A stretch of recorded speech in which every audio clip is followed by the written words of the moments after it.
Good morning students. मैं doctor Rajshree आपको ये पेपर पढ़ा रही हूँ, बीए पार्ट थर्ड ईयर, आधुनिक भारत का इतिहास। आज जो हम चर्चा करेंगे वो करेंगे कि भारतीय जो रियासतें थीं उनका जो ब्रिटिश सरकार या अंग्रेजी शासन के साथ उनका संबंध कैसा रहा। इसका जो टाइम पीरियड है जिसकी हम चर्चा करेंगे वो है 1740 से 1947, अर्थात जब 1740 के बाद से जब जो ब्रिटिश सरकार थी उन्होंने धीरे धीरे जो अंग्रेज कंपनियां थी उन्होंने व्यापार के बाद अपने भारतीय शासन में भी हस्तक्षेप करना शुरू कर दिया था, या उनका जो धीरे धीरे जो रुचि थी उनकी भारतीय प्रशासन में भी बढ़ने लगी थी, तो उनका जो अन्य जो भारतीय देशी रियासतें थी उनके साथ उनका कैसा संबंध रहा, इस बात की हम इसमें चर्चा करेंगे। ये देखते हैं कि जिस प्रकार जो टाइम है 1740 से 1947 तक, इस काल में ब्रिटिश सरकार का भारतीय रियासतों के प्रति जो संबंध था उसमें उसकी नीति में अनेक परिवर्तन आए। कभी उनकी जो नीति थी वो भारतीय जो रियासत थी उनके साथ समानता की रही, कभी उनकी आधिक्य की रही, कभी उन्होंने घेरा डालने की नीति रखी, कभी उन्होंने सैंडविच राज्य या बफर स्टेट बनाने की रीति रखी, और 1857 के बाद वो सर्वोच्च सत्ता के रूप में भारत में स्थापित होती हमें दिखाई देती है। तो ये आपका जो टॉपिक है ये आपका एग्ज़ाम की दृष्टि से भी महत्वपूर्ण टॉपिक है, और इसके अलावा हमें ये होना चाहिए कि किस प्रकार जो अंग्रेजी शासन था वो भारत में तुरंत स्थापित नहीं हुआ, या जिसके लिए हमें जो स्वतंत्रता संघर्ष करना पड़ा। तो जो ब्रिटिश गवर्नमेंट थी उन्होंने धीरे धीरे भारत में अपने पांव पसारे, और उन्होंने सिचुएशन के हिसाब से जैसी परिस्थितियाँ थी उसके हिसाब से उन्होंने अपनी नीति बनानी शुरू की। तो हम देखते हैं कि जो ब्रिटिश गवर्नमेंट थी उसने जो नीतियाँ अपनाई उसको हम 5 पॉइंट में देख सकते हैं। सबसे पहला था कंपनी का भारतीय रियासतों से समानता प्राप्त करने के लिए संघर्ष। ये था आपका 1740 से 1765। दूसरी थी उनकी घेरे की नीति, अर्थात 1765 से 1813। तीसरी थी उन्होंने अधीनस्थ पार्थक्य की नीति, 1813 से 1857। चौथी जो बात करेंगे वो थी अधीनस्थ संघ बनाने की नीति, वो थी आपकी 1857 से 1935। उसके बाद थी समानता संघात्मक नीति 1935 से 1947। तो हम देखते हैं कि 1947 तक निरंतर जो ब्रिटिश गवर्नमेंट थी या ब्रिटिश सरकार थी उसकी नीतियां भारतीय रियासतों के प्रति परिवर्तित हो गई। भारत में कोई एक देशी रियासत नहीं थी, अपितु भारत में कुल मिलाकर 562 देशी रियासतें थीं, और उनका जो क्षेत्रफल था वो लगता 7,12,500 वर्ग किलोमीटर। ठीक है, बहुत सी जो रियासतें थी वो उत्तर मुगल काल में स्वायत्तता लिए हुए थी, और अर्ध स्वायत्तता प्राप्त भी अनेक देशी रियासतें थीं। किनका क्षेत्रफल तो बहुत अधिक बड़ा था, जैसे हैदराबाद जो आधुनिक इटली के समान है, और कईयों का क्षेत्रफल बहुत छोटा था, जैसे 2-4 वर्ग मील में ही फैला हुआ था। जब ब्रिटिश गवर्नमेंट ने भारत में अपने व्यापार करने के उद्देश्य से आई थी, लेकिन धीरे धीरे जब उसने भारतीय रियासतों में हस्तक्षेप करना शुरू किया, भारत में शासन तंत्र बनाना शुरू किया, तो उसने उन्हीं क्षेत्रों को विजय प्राप्त की जो उसके लाभ की दृष्टि से या व्यापार की दृष्टि से महत्वपूर्ण थे, और वो थे आपके समुद्र तट के प्रदेश, जहाँ आपकी बंदरगाह थे, जैसे कोचीन बंदरगाह वाला क्षेत्र देख लीजिए, केरल का तटीय प्रदेश देख लीजिए, कर्नाटक के प्रदेश देख लीजिए, आपका मुंबई वाला प्रदेश, गुजरात वाला एरिया, या फिर बंगाल वाला एरिया।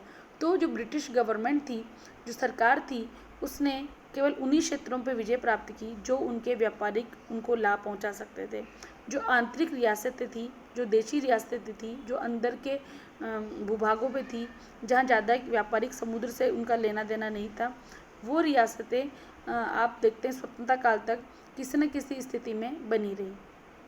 तो हम देखते हैं कि ब्रिटिश सरकार ने किस प्रकार अपनी नीति का निर्माण किया और इन रियासतों से समय समय पर संबंध स्थापित किए। सबसे पहले हम बात करेंगे कि कंपनी का भारतीय रियासतों से समानता के लिए संघर्ष। सबसे पहले ये वाला पॉइंट आता है। तो हम देखते हैं कि 1740 के पश्चात डुप्ले ने भारतीय रियासतों के आंतरिक मामलों में हस्तक्षेप करके भारत में राजनीतिक सत्ता प्राप्त करने का प्रयत्न किया।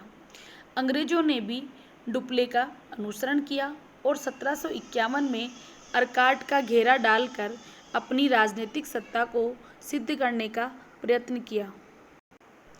1757 में प्लासी के युद्ध के बाद बंगाल में परोक्ष रूप से अंग्रेजों का शासन स्थापित हो गया और 1765 में तो सम्राट शाह आलम ने ब्रिटिश कंपनी को बंगाल, बिहार और उड़ीसा की दीवानी दे दी।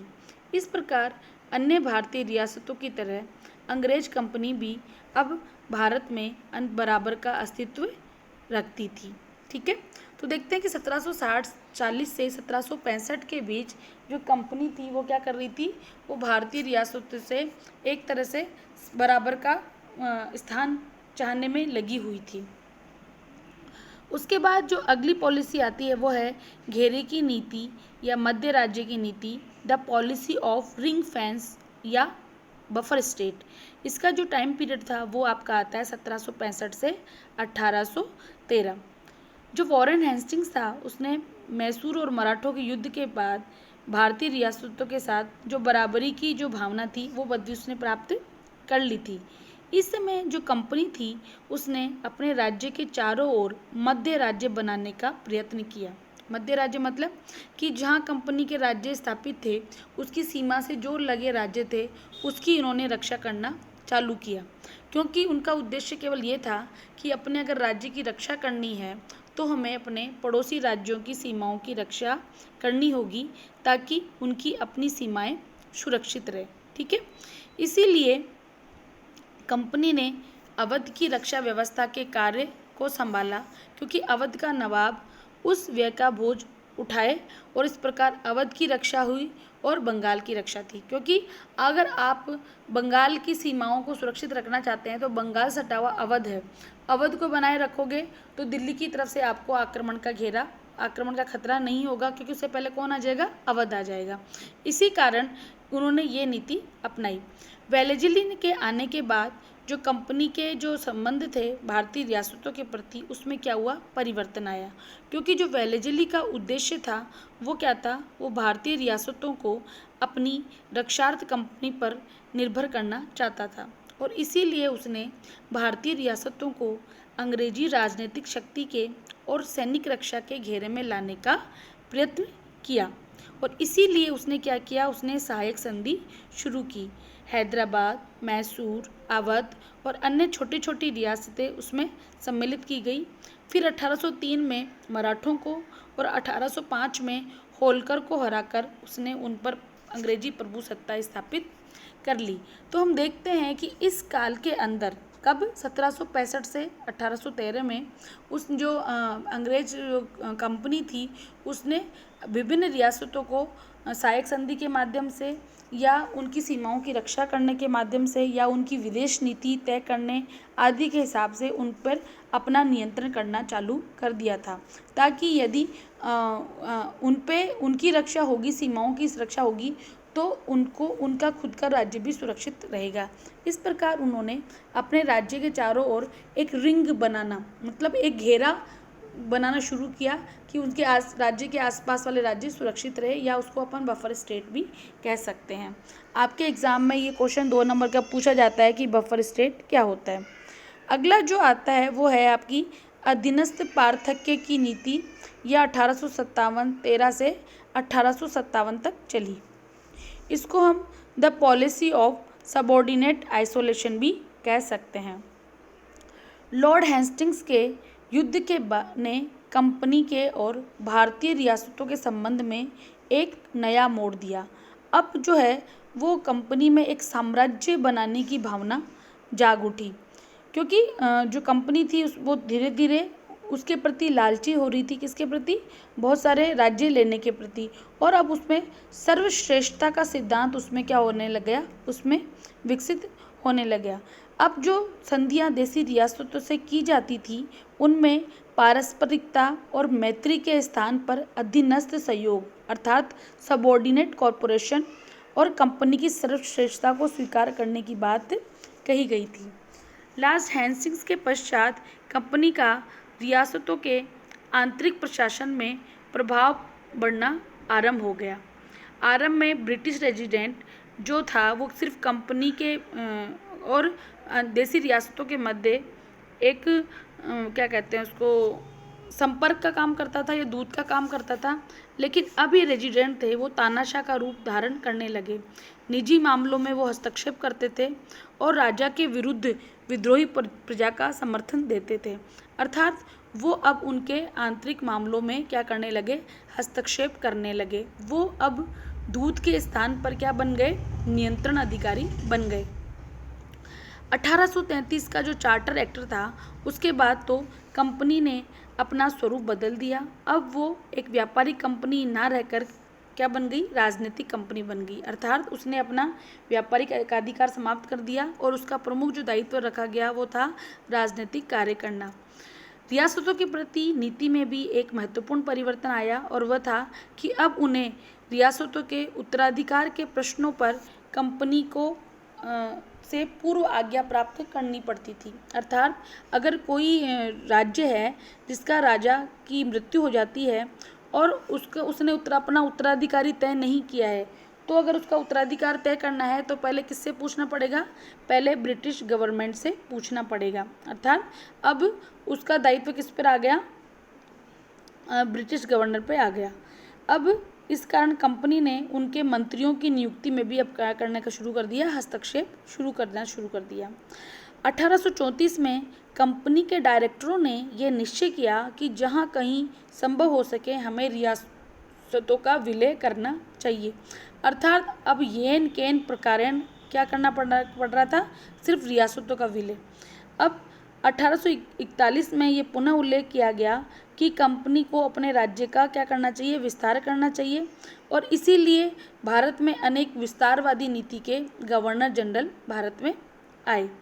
सहायक संधि थी वो भी भारतीय रियासतों के प्रति हानिकारक सिद्ध हुई थी और अब लॉर्ड विलियम बेंटिंग और डलहौजी ने लगभग आधा दर्जन रियासतों को, जो क्षेत्रफल में काफ़ी बड़ी थी, अंग्रेजी साम्राज्य में विलय कर लिया। इस काल में कंपनी की सर्वश्रेष्ठता ही क्या थी, प्रमुख थी।